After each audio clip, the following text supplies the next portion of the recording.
Call of Duty franchise is a well-oiled machine, then Black Ops 3 is the replacement part that keeps the wheels moving into yet another year. It introduces minor changes to an established formula, and in some aspects, this is developer Treyarch near its peak. But in others, Call of Duty Black Ops 3 lacks inspiration. Treyarch has set a high bar with its contributions to the Call of Duty series. But here, with Call of Duty Black Ops 3, it reaches in several different directions with vastly different results. The newest iteration of multiplayer begins on a promising note, as Black Ops 3's specialists cover the screen. These are the soldiers of humanity's future, clad in titanium alloy armor, brandishing multi-million-dollar weapons. They're also Black Ops 3's new layer of customization.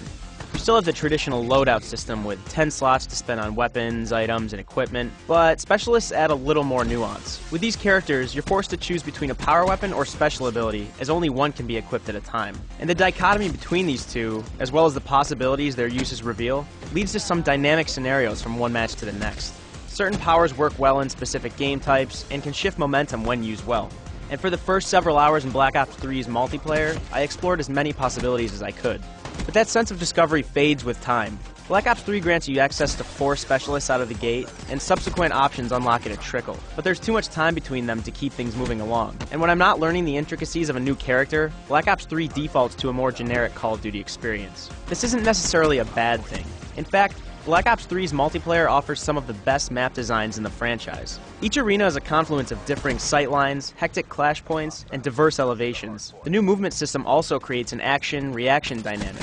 You can wall run into capture points, ground slide out of firefights, and clamber over ledges otherwise out of reach. In short, Black Ops 3 is fluid. It just feels good. But its lack of variety after about 10 hours erases much of the excitement present at the beginning. There's still the proverbial carrot dangling on a string in front of us. It's just smaller this time around. Lost Alpha. Slowed him down. Enemy has Bravo. That's a kill. Then there's Black Ops 3's new Zombies map, Shadows of Evil. It's pure survival set in a jazzy fictional city, complete with slip-space portals and Cthulhu-like monsters. Make no mistake, this new version of Zombies is bizarre. It's also fantastic. There's a looming sense of mystery as you decide which doors to unlock next, which weapons prove most effective, and what that glowing green plant even does. The difficulty is high here, but Zombies, now more than ever, is a learning experience, and seeing the tangible results of your practice is rewarding. The Undead Horde has also wandered its way into another game mode. It's called Nightmares, and it unlocks once you've beaten the campaign. Basically, Treyarch recycled Black Ops 3's campaign missions, but now with zombies, and a grim voiceover from an unnamed character. And believe it or not, this works. There's a slower pace to the missions here, and in reimagining the story to center around a zombie infection, Treyarch has created something magnitudes better than its vanilla campaign. You've been made, Hendrix. What's the call? Now!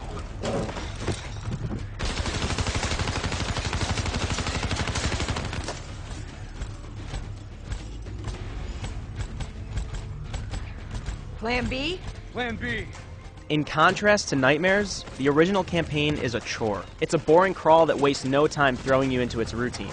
You're thrust into tidal waves of enemies and funneled through linear pathways on the way to your next objective. There are some deviations from this pattern, but I was already on autopilot by the 5th mission, settled into a continual routine of aim, shoot, reload, repeat.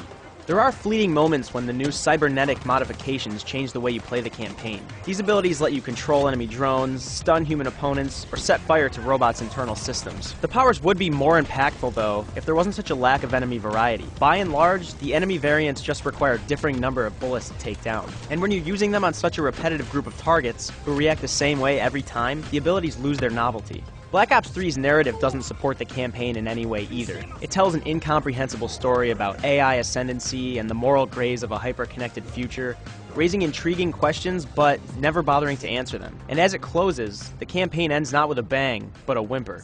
In its undead modes and the first 10 hours of multiplayer, Call of Duty Black Ops 3 excels, but in its campaign, it merely crawls forward. Black Ops 3 doesn't offer anything remarkable to the series, doing just enough to maintain the Call of Duty status quo. The franchise, however slowly, continues its steady march. You should not be here.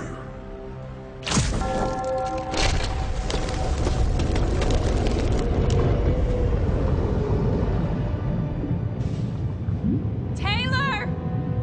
Taylor! I want to get out of here!